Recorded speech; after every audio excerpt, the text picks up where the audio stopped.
you get into like people are trading their boners, there's boner inflation. There's a boner market. Boner interest. Yeah, exactly. Yeah. Wow. Boner low, boner high. Boner low, boner high. That's Boner right, low, Megan, boner what the high. finance guys are saying. That's the text me back guarantee.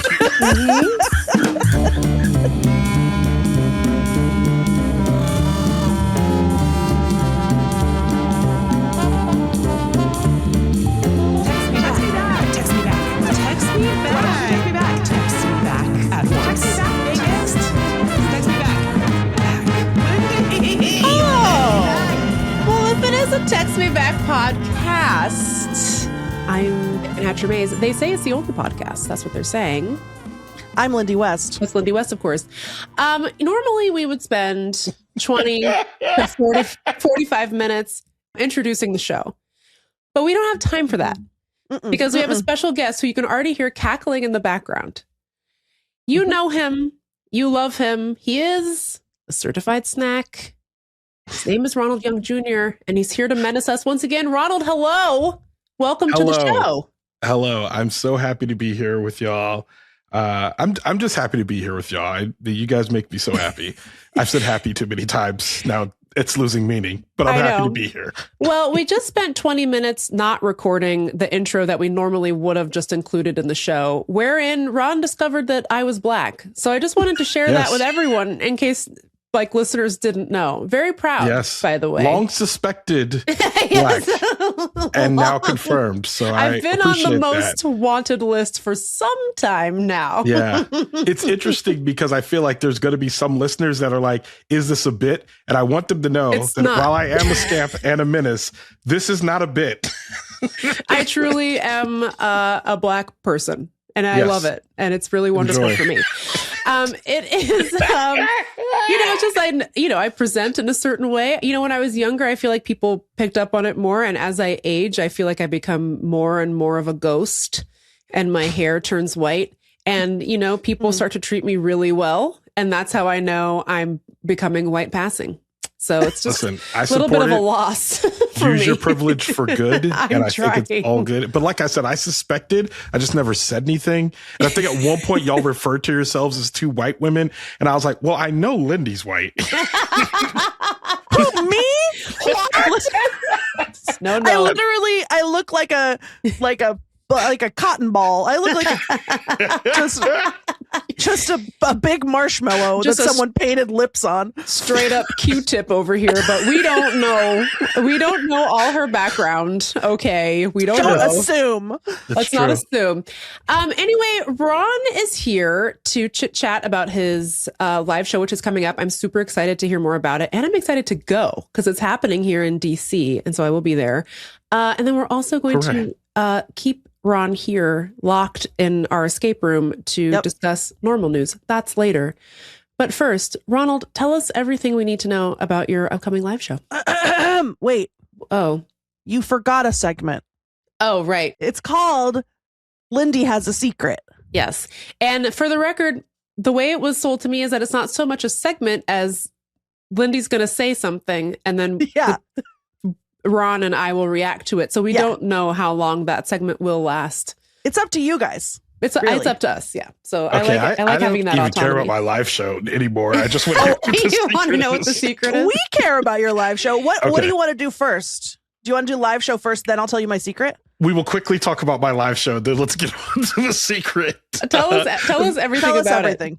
Okay, so it's called Heartbreaker. It is a storytelling show in which I will be on stage for about 45 minutes to an hour, and I will be talking about the last 3 relationships I've been in, my origin story when it comes to my relationship with love, and how that all has worked together and played out in those relationships. I have been a lifelong romantic, a Disney kid, if you will, and I feel like there's been a lot of expectations I had of romance in my life, and they never really panned out. They never went the direction that I wanted them to go, even though I was excited to be in a relationship, to be monogamous, to settle down, all of that.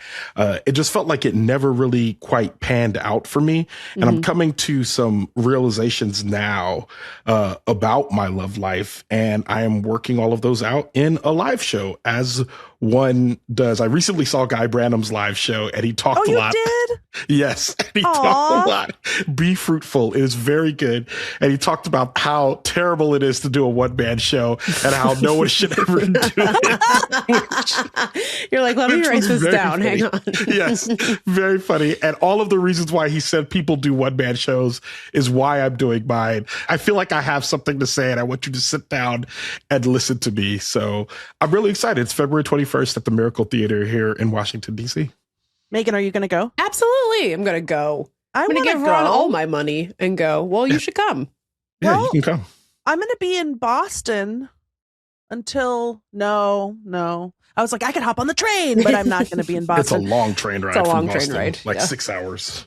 I did DC to Seattle, so I got food poisoning, and I shit my pants. So 6 hours is so nothing. I think I know pretty well about long train rides, Rob. 6 hours with dry pants? Yeah, I think I can handle that. So have you done it yet? Have you done like a work in progress, or is this your first? I've done it once. I did it once last year for a much smaller audience, and I'm working through edits on it now. We're getting down to the wire. We have less than a month to go. And I am concerned because it's not all quite together yet. But I'm concerned in the way that I am concerned before most of my live events, in that I wish that it had come together much sooner than it does. But the way that I work and the way that my mind works, like things come closer together, closer to the deadline, which is very frustrating as a creative and for anyone that works on deadlines. So, but it's coming together, and I'm really excited for people to see it. Are you on the apps, Ron? Like, what's your worst app experience? Do you want to share? Oh my God. I have so many, Megan. And it's funny because I've had a couple. Like I've had one where I ended up getting posted in that are we dating the same dude? Oh yeah. Groups. Yeah, that was terrible. Because the way that I found out that I was in that group was one of my ex-girlfriends who I was trying to reconcile with saw me in it. And I remember I was devastated by this. I was like distraught, like only scumbags are in this group. No. And then I found out that basically there's a bunch of non-scumbags in those groups, because the dudes that get posted in there are like, this dude went on a date with me and he didn't call me back. And I'm like, that's not in the bad. Come on, man. That just didn't go well. So like Lindy and I missed the apps by a few years. You did the right thing. My husband in 2006. I think. Good for you. Congratulations. Like although can I share something scary and insane that I did? I did meet two different people on Craigslist and went on 2 Craigslist dates and somehow didn't get murdered by a serial killer. So shout out to me. Although I did have the presence of mind to be like, let's meet at the most public place I can think of. Like, so we would go to like busy restaurants and stuff, whatever. Yes. But in retrospect, it's like, the apps do some sort of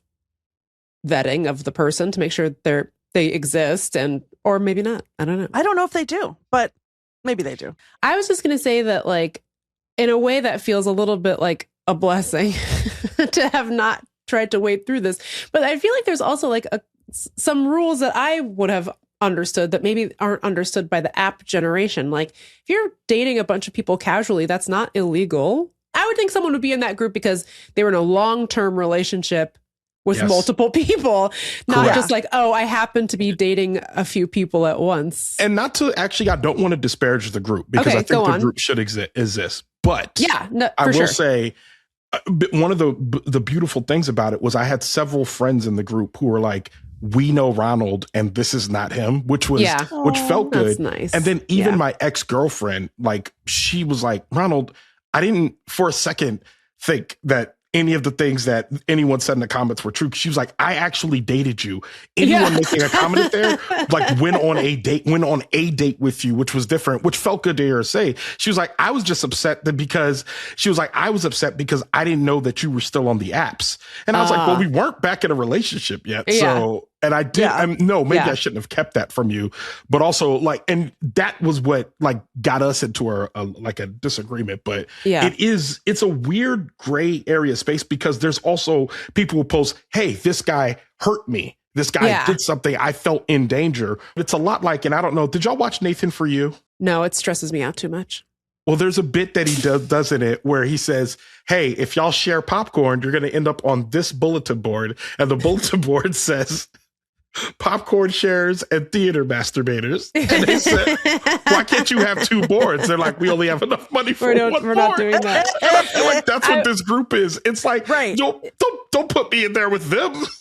Yeah, it reminds me of, I was just thinking about this as I was scrolling, just absolutely doom scrolling Reddit the other day. And I follow a bunch of the pop culture, like celebrity gossip subs, and I love them all. But there's one in particular that is like the leftier one of the several that I follow. And normally it's fine. I'm in political agreement with almost all the commenters in that one. But that one also just is like determined to ruin my fun. You know what I mean? Yeah. It'll be a post about you could pick any celebrity. It doesn't matter which one it is. And all of the comments will be like, couldn't be me standing this loser after he hurt his coworkers' feelings in 1996. I saw and it'll just be like the range of behavior that I'm supposed to be mad about will range anything from like Me Too worthy level, like a cancellation of a man who like committed a felony against a woman, to he's not a very good husband, which is he my husband? If not, I really don't give a shit. You know what I mean? Like, oh, he's a shitty dad. Again, is he my dad? Don't care. Or all the way down to like, he drives a Kia and Kia's manufactured by fascists. Like, there's only 6 companies. What do you want this man to do? You know what I mean? And just really quickly, I just want to say there's nothing Ben Affleck could ever do that would make me mad at him. I love you, buddy. I agree. I love you, buddy. Agreed. I mean, I'm not going to name any names because it's too dangerous. I know. Pretty smart. But in one of the sort of secondary or tertiary waves of Me Too, we started to get into guys who maybe just like cheated on their wife. Right. Don't care. Or like, and people got legit canceled to whatever extent cancellation is real. Yeah. And I was sitting in my home for a couple of them being like, are we? It's like, oh, I could never support this actor once I found out that he was sleeping with the nanny. I was like, buddy, they've been sleeping with the nanny since before Christ. Okay. Yeah. Like, I don't have time for this. Is he doing stuff that makes me laugh? Good enough for me. And for Ben Affleck, those Dunkin' commercials get me every time. But it's all treated like it's popcorn sharers and theater masturbators. It's all flattened into like one set of men doing bad things. I was like, no, some of these guys are in jail. Yeah. Like, and the other one was a bad date. Like, it's not the same, you know? Yeah. I also want to reiterate Ron's point. I'm glad this group exists for many reasons, too, because for sure. It's important to share information, especially if like somebody is, doing actual harm. But sometimes people just want to be a part of something. You know what I mean? Yeah. Yeah. Ronald, yes. I have also made a one-man show. Yes. And I disagree with Guy. I like doing mine. I think it's fun. Can I ask you a question about yours? I'm still in prep. You do yours with slides, right? Yeah. Okay. And do you memorize what you're saying and you just go slide to slide? Okay. First of all, Ron, how dare you? So I'm sorry. No. I have not. I'm doing a big run in April at the Oklahoma City Repertory Theater. If anyone would like to take a road trip to Oklahoma City, actually, want to go. There, what's the date? We could all go see Thunder v. Suns.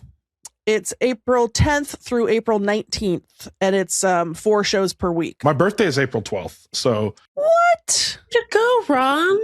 Celebrate in beautiful Oklahoma City. It might be nice to make your show about me while I'm there. I'm truly every Ronald liked it. I'm kidding. You and Ronald can take the train together. Fun. Maybe we'll get food poisoning together, Ron. I'm going to fly, so. Oh. What? But I'm already on the train. What? I'm sorry, but anyway, I'm in the air.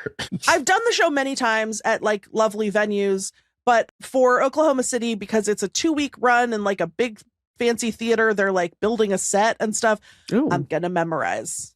She's going to memorize. I'm memorizing. She's going to be prepared.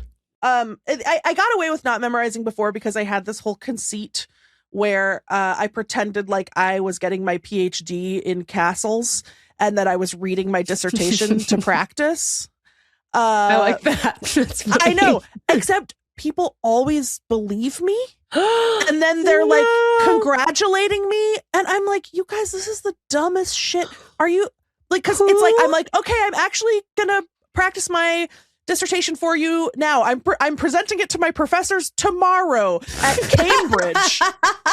I'm like, literally, who would give you a doctorate? Well, honorary. I have one. Honorary doesn't count. It does. Bill Cosby says it does. So, and you want and you want to be on the bulletin board with the theater masturbator? Yes. Do you? Whoa. Okay. But listen, I say I'm gonna practice my dissertation for you now.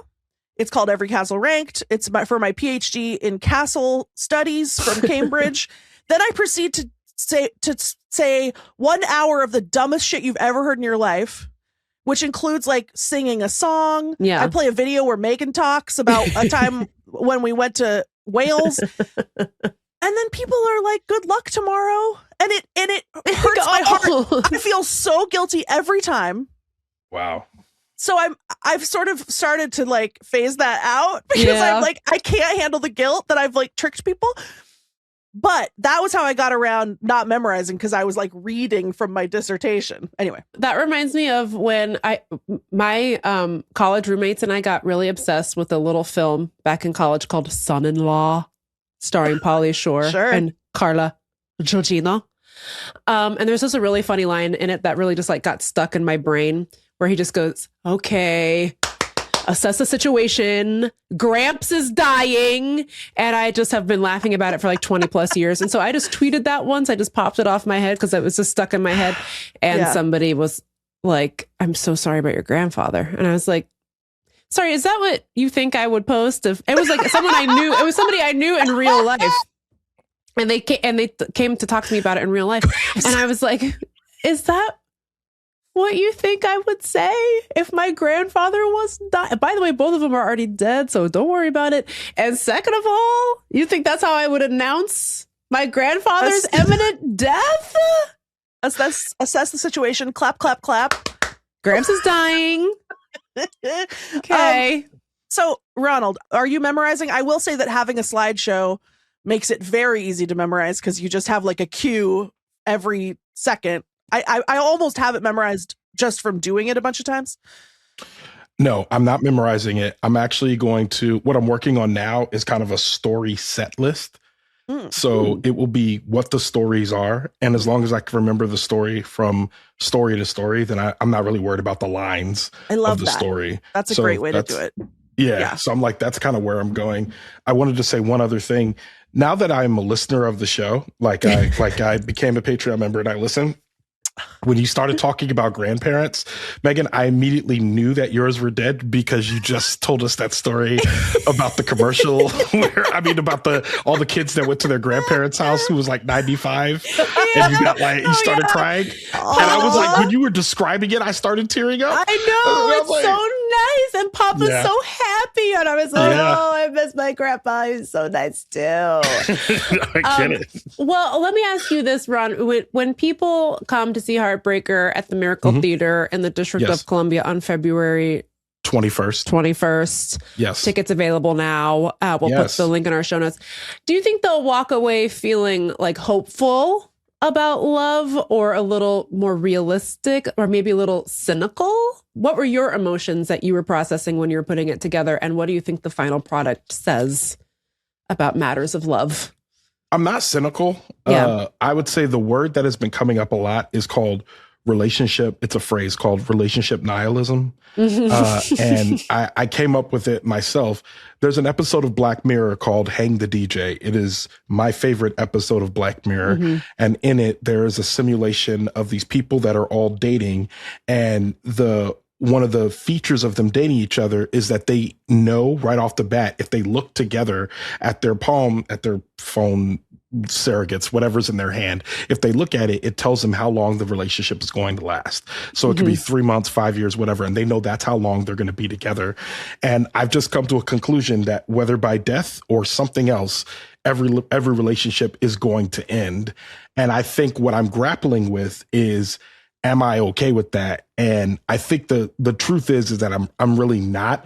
So it's really starting to inform how I approach a relationship to say, when is this going to end? Is this going to end in 3 months, or is this going to end in 3 years? And do I want to wait that long? Or do I want to deal with that? So I think that's kind of where I am right now. I'm trying to figure out how to convey that in the story. So when people walk away, I mean, most people walk away and be like, yeah, but life is about living and all that. And I'm like, yes, but if I'm going to live life with somebody, I want to make sure that these 3 years, 3 months, or 30 years are going to be the best possible 30 years that I could have with someone, or and not meaningful. Exactly. So it's about adding meaning to love, as opposed to just stumbling through life, married, kids, married children, house. I don't want to be on the relationship conveyor belt anymore.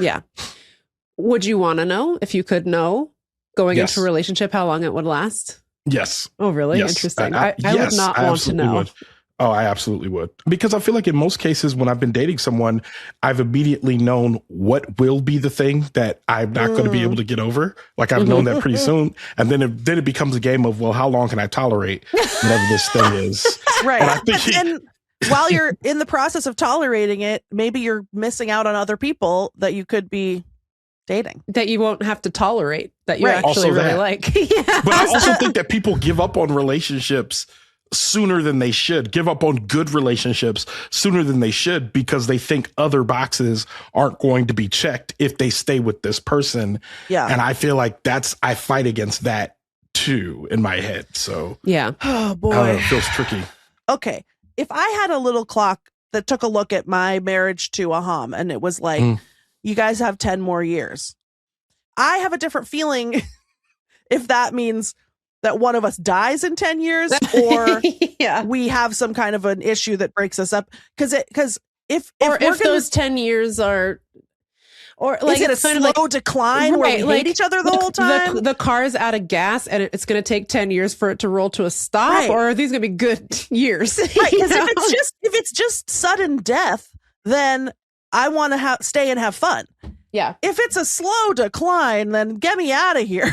Pass. You don't get you should watch the episode. It's called Hang the DJ. Black Mirror, Hang the DJ. It's on Netflix. When you get on the app and you see the time that it actually passes, it doesn't matter. What did matter was the feeling the person has about the person in front of them. And so in one instance, this dude had a full year with a woman that he already knew that he hated, who also hated him. And so they didn't have a choice but to wait out the time. So in this case, you would get a notification. They just, because that's just how it worked in the rules. Those are the rules. So I feel like for y'all, you would know the time, but you would know immediately in the moment how that time was going to be just from the relationship you currently have with them. But you don't know what ends the relationship in the future, which I think is very, very real. Ooh, spooky. Yeah. Okay. Yeah.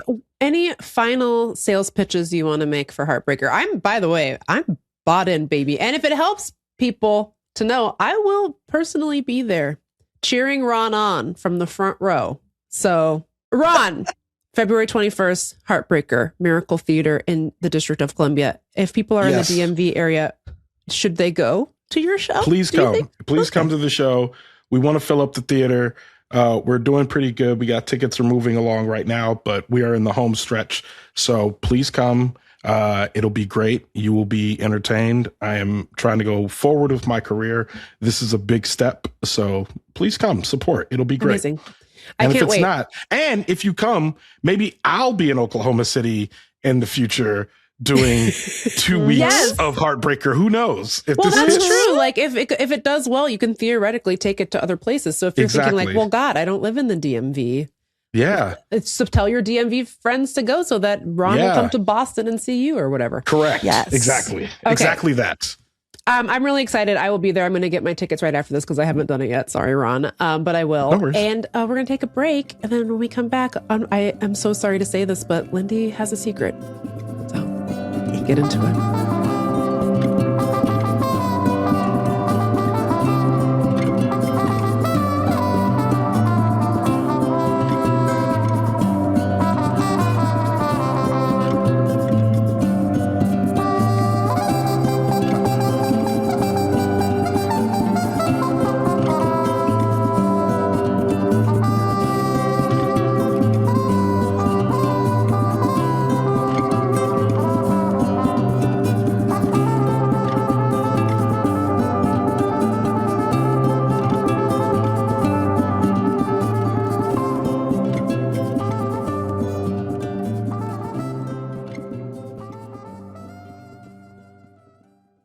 Okay, Lindy, now that we're all terrified, would you like to share your big secret?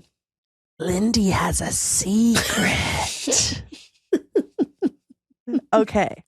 The secret, it's so perfect that Ron is on the show this week because my secret concerns the two of you specifically. Oh, boy. And I can't wait. Don't worry. You have nothing to be scared of. This is good news that you're going to like. Okay. And my secret comes in the form of an audio clip that I'm going to play for you. Okay. Of something that I discovered this week. And first, I'm going to play a different audio clip because I'm never sure if the media board is going to work. So let's see. Yes, it's working. Okay, thank you. Please Thank you, Jen that. Graves. Thank you. Yes. Okay, so just to set this up, 2 nights ago, I sat down with family and friends in front of the TV and watched a little movie that I had not seen before. And the movie is called Blade. Oh! From the year 1998. Classic film. Yes, the classic film starring Sir Wesley Snipes. That's what they call I him. saw it for the first time last year too. So wow, guys! Yeah, incredible. What were you doing in 1997? Being sheltered by my parents.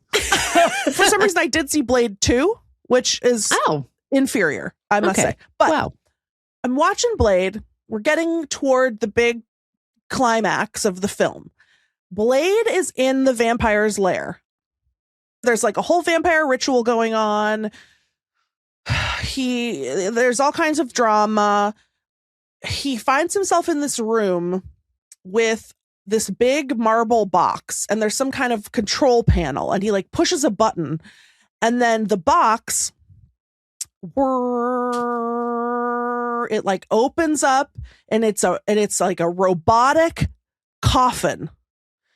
It's like a robo coffin for a high-tech vampire. We're in Stephen Dorff's boudoir, basically, his basement. Sure.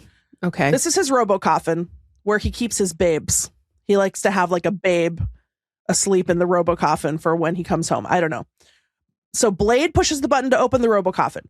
The lid comes up, and inside of the robo coffin, lounging sensually, is Blade's mother.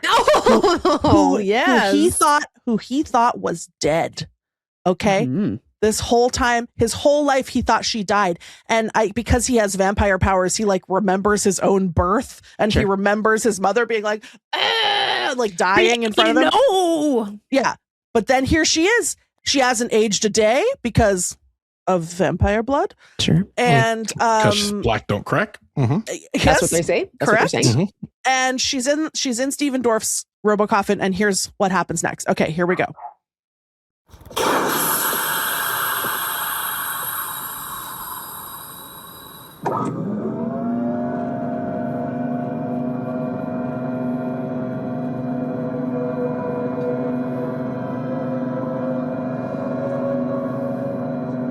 Wow, you really left in all of the whirring.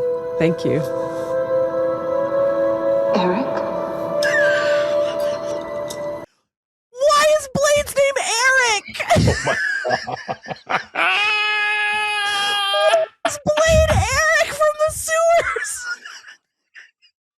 What? Not this. The coffin opens. Blade's mother looks at him. She says, Eric? Not once in this movie have they mentioned what Blade's Christian name is. Mm-hmm. Wow. His name is Eric. He goes by Blade. His goes by Blade, but his name is Eric. And he's in the sewers as we speak, where Stephen Dorff is conducting his ritual. What do you think about that? Is this the secret? Yeah. I guess so. Well, Lindy, I don't understand this segment or what. This segment is I discovered that Blade's name is Eric, just like Eric from the sewers. Just like Eric from the sewers in Phantom of the Opera. Why is everyone named Eric? Oh my God. Oh, that's the okay. For the record, For the record, I did get it. Okay. And I'm still mad. Why are you mad? You liked Eric from the sewers. We all had a laugh. I'm mad. This is barely anything. Lindy, this is barely anything. This is like when you were like, oh, I know what we should call our segment, Dong Exploder, because dong rhymes with song. It's not anything. It's not anything. And you're like, oh, I have a big secret. Oh, 2 guys are named Eric. Okay. Well, thank you for letting me know. It's not just 2 guys. Meagan, she tried to reverse anger us. She tried to be like, well, I'm insulted that you I succeeded in reverse angering us. Whoa. Because it only worked on Ron. Listen. Effective. Listen. There's a guy who calls himself the Phantom of the Opera. Sure. Oh, God. Come to find out, his name's Eric. Sure. Eric is dead. Eric from the sewers. There's a guy. He's a half vampire slayer.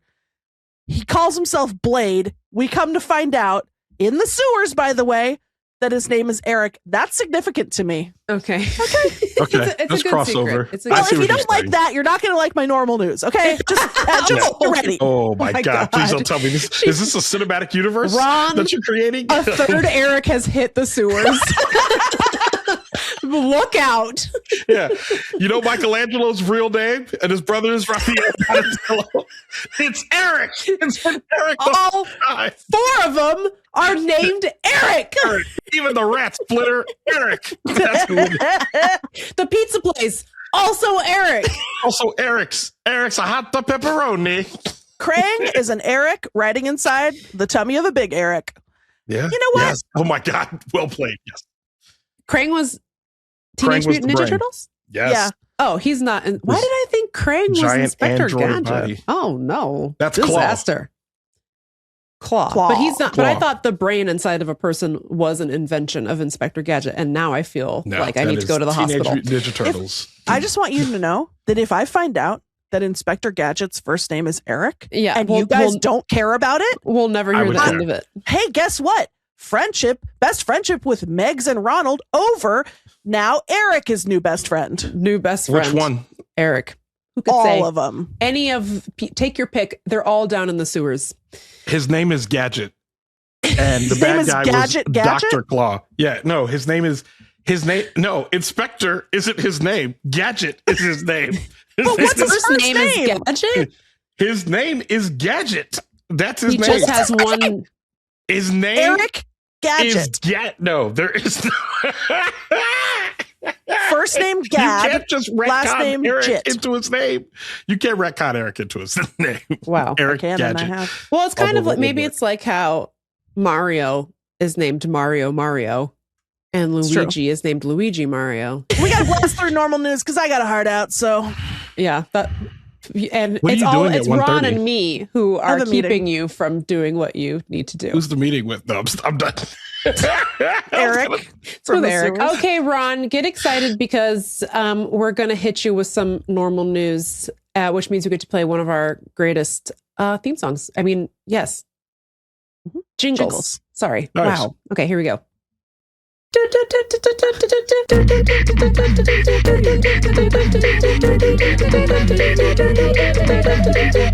Normal news.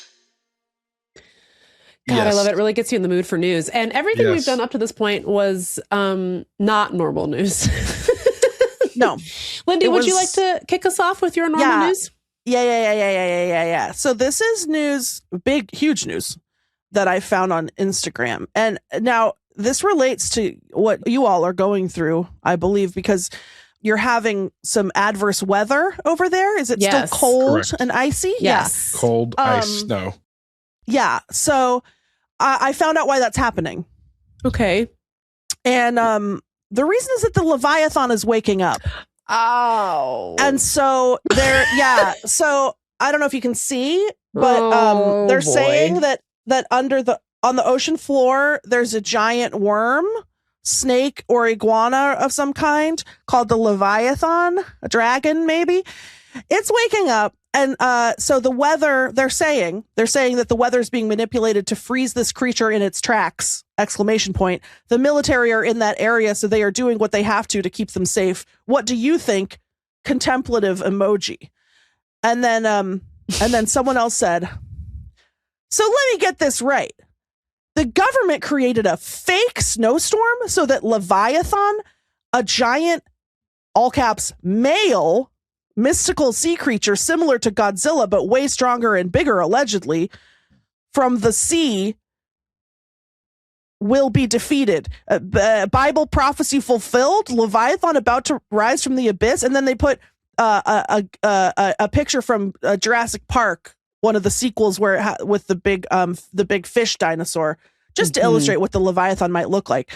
And then this lady's a nurse, she says in her. So it's a little bit of expert testimony then. Yeah. She says, I saw a post that said, the dragon y'all talking about in the water is called the Leviathan. God made a female and a male, but destroyed the female. Oh, here's why they said it was male. But destroyed the female because it would have destroyed the world by them reproducing. He fed its flesh to his righteous ones. Now, all of this about the government trying to freeze it from waking up, I don't know about all of that, LOL, because in the Bible it states only God himself can destroy it, but I'm definitely invested. Ron, you go to church. How is this landing with you? Man. Normal? Every time I hear people that are like outside of a church talking about anything in the Bible, I'm immediately like, is that how I sound? Is that how we sound like that? I'm just only a little bit. Yeah. Just I don't want to sound like that. Nurse Gemini Credit Lady 0521 says Job 41, 1-34. Explain some of it in case you're wondering. And then a guy responded. He said, thank you. I was wondering. Oh. So we might want to check that out. We'll have to look that up after. There's a lot of talk about the Leviathan just being a dinosaur. I don't know anything about a snake at the bottom of the sea. That's why. Well, you can see it. There's proof from the satellite photo. See this formation on the ocean floor. You can see the proof, right? It's clearly. Yeah. I mean, this guy on his video, he says in all caps, proof, : So that's how you know that it's real news. I think the way that news works now is that you don't even have to finish that sentence. If it seems fun to me, I get to believe it. Yes. Yeah. Actually, I guess I have a question, and maybe this is uncouth of me to ask, but if the government could control the weather, then why wouldn't the government stop melting the ice caps and killing all of Miami and all of our coastal cities? Or we're not ready to talk about, we're not ready for that conversation. No. It's a high level master plan that you're just not equipped to understand. You gotta be in the know. You gotta be in the deep state. And they've got it covered. The best way to handle the Leviathan is for Bill Gates to create a fake snowstorm to freeze him. Yes. I don't know if they're freezing the Caribbean. That's where the picture of the Leviathan is. Or the Atlantic Ocean. If they're freezing, or if somehow they're just are they waiting for the Leviathan to get to land and then they're freezing him? Does that mean he's out there walking around? But then why wouldn't he just target the Caribbean? Right. Or is it it's just a deterrent so that he stays away from like Atlantic City? I don't know. Isn't this just putting it off until summertime at the end of the day? Correct. Look, Megan, I don't have that level of security clearance. What I have is an Instagram account. Right. You're on a need to know and you don't need to know. So. Yeah. But I trust that the FBI is handling it. Okay. Good. Yes. Man, this is the worst FBI we've had since J. Edgar Hoover. So I don't know if I put my trust in them. No, but I think they could handle a giant sea lizard. I'm sorry. Have either of you been eaten by a dragon recently? No. Not recently, no. Not recently. And it seems like they did handle it. So thanks, Cash. Wow. No. But yeah, I think what's important to remember is wouldn't it be crazy if there was a big dragon under the ocean? Whoa. Yeah, big news. I think we would enjoy that for like all of the memes of like 10 to 15 minutes until we realized the devastation that was raining down upon us as a result. I think I would enjoy the distraction at least for like 7 days, you know, just something take my mind off of it all. You know what would be great is if there was a big dragon on the moon where like I don't have to get involved in its rampage, but I'd love to just know about it. Have a gander. And to see every now and then, because you'd be able to see it. Sure. You'd be able to see it. Yeah. And I'd love to get the memes. I want to harvest those memes. I'm awaiting my harvest of moon dragon memes. Yes. So. Well, you say on those Instagram reels that you'll get them, sister. Okay. And that's my normal news. Excellent. I have a normal news for both of you. I kind of struggled with this one because I found a lot of really funny headlines, and then the actual stories were either sad or actually a story about like totalitarianism. So like, for example, I got served Florida teenager arrested after violently bashing mom with pork chop. And I said, now that's normal. But then the story is just sad, you know, right? Just the fracture of an American family. What's to laugh at, you know? Then I found another great headline. Two men. Yes. Was the pork chop raw or cooked? Yes. Important. Or frozen. That would be more violent, you know? That bumps it up to a class B. A felony. Yeah. You know, in the spirit of Text Me Back podcast, I didn't read the article past the sad parts, so I don't know. I'm going to guess it was fresh. Anyway, so then I found one where the headline was 2 men detained in China for claiming male giant pandas had, quote, successfully mated. Wonderful. I was laughing and laughing, and I was like, I can't wait to tell my friends about this one. And then it's like arrested for lying. Not good. That's fascism, and I don't like it. Then I found a story that's just absolutely perfect because it fits in what we've been talking about. Now, Ronald, you're single. You're a certified snack. The people of Text Me Back podcast are constantly messaging us being like, give us Ron's number. I want to kiss his face. They're obsessed. They're obsessed. Yes. They can't get enough Big Ron. Me neither, you know? So it's like, technically you were by my house like 2 weeks ago. I didn't even know that. So, Ron lived somewhere else in Virginia. It turns out he lives really close to me. So now I know. Maybe you guys could get together and talk about how bad my segment was. Yeah, I would love to. Ron, are you free on Friday? I'll come over right now. I'll come over right after this. Yeah. Anyway, Ron's single. You're probably thinking, what should I put something on my profile to attract the right person? What if the person I match with kind of sucks? Here's how you know you're getting a good partner. Just look at what kind of music they like, because a new study shows metal fans unlikely to cheat. Jazz fans are boning everyone. And that's according to a study. Okay. So, and the article says, by the way, this is on metalinjection.net. So a little bit biased towards the Metalheads. Sounds like it's coming from Big Metal. Yeah. This is potentially a study funded by Big Metal. We're not sure.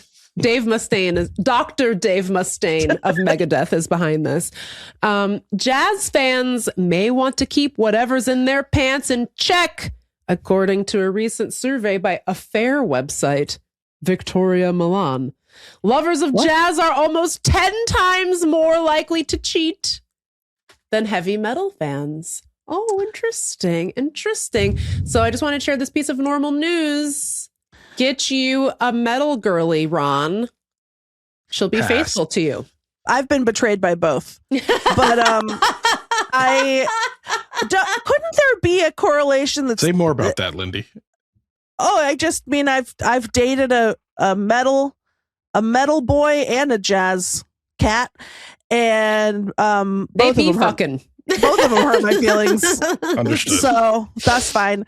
Couldn't it be that sleazebags are putting jazz on their profile to seem sophisticated, and no one is putting metal on their profile unless you know what I mean? What? How dare you impugn the good character of the Metalheads who just want to scream and maybe wear like a monster mask and beat up Nazis and never ever cheat on their wife. It's monster mask. Sorry. No, I'm not impugning the Metalheads. I'm calling the alleged jazz fans. I'm saying it's a false flag. What I'm saying is, this is science, baby. Sure. Okay. Sure. Ron, what do you think? As a person, I mean, I love jazz. Unfortunately. Be careful. Yeah, exactly. So as soon as I said that, I'm like, I listen to jazz all the time. They're horny as hell. I think what they're saying is that jazz people are sex positive, and maybe most metal fans are asexual. You know what I mean? Maybe that's what it's actually saying. Shots fired. Shots. No, Sorry to all the metal girlies out there who wanted to holler. I think that the jazz cats are more connected to their sensuality due to saxophone. And then improv. I think, that's what jazz is, improvisation. It's like, and they have been warning us against the horniness of jazz since like the 1920s. Literally. And here we are, you know, listening to jazz and smoking the devil's lettuce, as they were calling it. They have been saying. Whereas I think the metalheads are more committed to like a subculture, and so maybe also their pool is smaller. You know what I mean? That's right. I feel like if you're going to commit to metal, you really are committing to, like a real lifestyle, which I think suggests something really positive about your behavior in a committed relationship. You know, that's true. Like people always look down on the metalheads, and yet I feel like, they're always fighting back against some sort of weird fascist asshole. It's true. You know? So shout out to them. Yeah. So are jazz folks. When they're countercultural. Fucking. Yes, but they live a life of being countercultural, which is important. Hang on. We started this whole episode by talking about how it's not a cancelable crime to be fucking. No, it's totally fine. Consensually. I'm just saying, if a person is out there looking for a committed monogamous relationship, not everybody has to be looking for that. You could do worse than the lead singer of Gwar. Okay? True. And Gwar is from Richmond, Virginia, where I went to college at VCU, Virginia Commonwealth University, where I was the mascot for 5 years, Rodney the Ram. So stop. Some would argue that is pretty metal. Now that's normal news, there Ron. You go. You're welcome. Did you have to do tumbling and like flips and stuff? No, but I did get into a fight with the Hofstra Lions and got thrown out of a game. Hell yeah. Yeah. It was. I got to fight with a Hofstra Lion and a fight with an ODU cheerleader. It was a guy. Oh my God. He grabbed my arm a little too hard, and I turned around and grabbed him by the throat. And the fans jumped in. They were like, "Get off our mascot!" And I was like, "Actually, I'm on him, but whatever." Yeah. Did your mascot head ever fall off on accident? No, never. Wow. A real pro. A real pro. Nice. I was seething with anger underneath, but loved it. And that's what we call.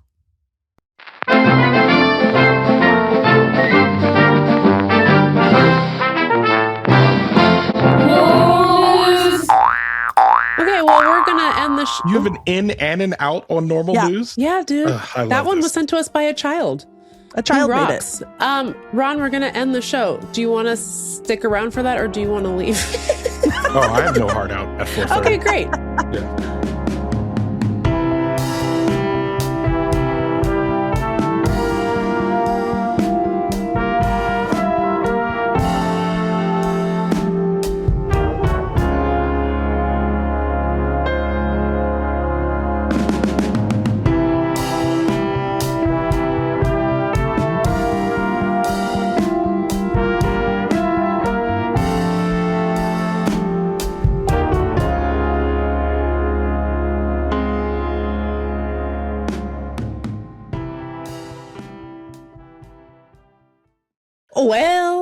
Lindy, Ronald, we're going to end the show now. This was a lovely jaunt with our friend Ron. Hey, remember when we were talking about me being white? Yes. Yes. We have a drop for that. Ready? Oh, yeah. Yes. That's my main mayonnaise. Nailed oh my it. God. Okay. I know. Do you know where that drop is from? Of Loveline. course. She had to do a whole investigative I heard to that get it. episode when it happened. I heard it because I used to listen to the radio at night when Me my too. parents were Yes. asleep. Me and too. I listened to Loveline, and I remember when he said that. That's So funny. wild. Okay, Oh, well, do you remember this? I'm kind of like chunky. I'm kind of like chunky. Chunky? no, I don't. Chunky. I Well, do remember when Adam Carolla said something that, and I hope this is not offensive. He was like, I think there should be something called a boner bank. And he said, what is a boner bank? And he said, do you know how sometimes you'll randomly get a boner, but you can't use it? He's like, what if you could put those in a bank? bank it. Yeah. And I was Honestly. like, even as a kid, it made no sense to me. As an adult, I was like, he might have been onto something, honestly. Yeah. Now that I would invest in for sure. Yeah, but then you get into like people are trading their boners. There's Yeah. boner inflation. There's a boner market. Boner interest. Yeah, exactly. Yeah. Yeah. Wow. That's my main mayonnaise. Boner Mayonnaise. low, boner high. Boner low, Yeah. boner high. That's That's Boner right, low, Megan. what the boner high. finance guys are saying. That's Anyway. the text me back guarantee. Mhm. We're ending the show now, thank God. By the way, I'm wearing my old Seahawks jersey because where you all are in space and time, the Seahawks are playing in the Super Bowl in 3 days or so. So Can't wait. pray for my Wait. beautiful Go angels. Seahawks. Go Seahawks. That's what they're saying. They're saying go Ronald Young Jr. That's what they're saying. They're saying Yep. Heartbreaker February 21st at the Miracle Theater in the District of Columbia. And Come you should through. go. Pull up. Pull up. Or as Kelsey McKinney once said, hop off, bitch. Also effective. So definitely hey. check that out. Also, actually, because this is coming out next Thursday, right? Yeah. So if you're in Jefferson or Clallam County, Washington, you can come see my show, Every Castle Ranked, at the Field Hall in Port Angeles on Friday, February 6th. And you know what they're saying about that? They're saying, I wish my money had gone to the roads instead of this show.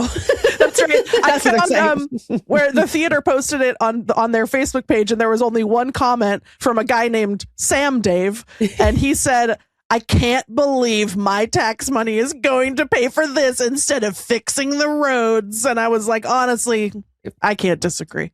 Touche, Sam Dave. Although I would argue these are two different funding streams. I can't prove it, but I'm pretty sure. So check it out. Patreon.com/textmebackpod if you want to support our show. What's your Patreon, Ron? And what are your other shows? Patreon.com/oh it's big Ron. Get into it. And he's got like 10,000 podcasts and each one's better than the last. So definitely check out Ron everywhere you can check out a person. And I know you are, you little creeps. I know you're looking at his little pictures going, oh, he's so handsome. He's so handsome. Well, go see him in person and tell it to his face. Yeah. Please. See February 21st, 8 p.m. Miracle Theater. Anything else you want to plug before we go? Do you want to name your 10,000 podcasts? Because I think it's only two. It's Leaving the Theater, and wait for it. And you can follow me on Instagram and Threads at Oh It's Big Ron. That's at OHITSBIGRON. And in April, I'll be in Oklahoma City seeing every castle ranked. No, Every canceled. canceled ranked for my birthday. Every canceled ranked would be a good show. I like Nailed it. Actually That's nailed the it. April 1st show. So check out all of those things we just said, and links to everything will be in the show notes. And Ron, we should go see a movie together. I feel like we talked about seeing Marty Supreme, Oh, and yeah, then I you're never in. followed up with you about You're it. in. Sorry. I will hit you up. You will definitely be on the show.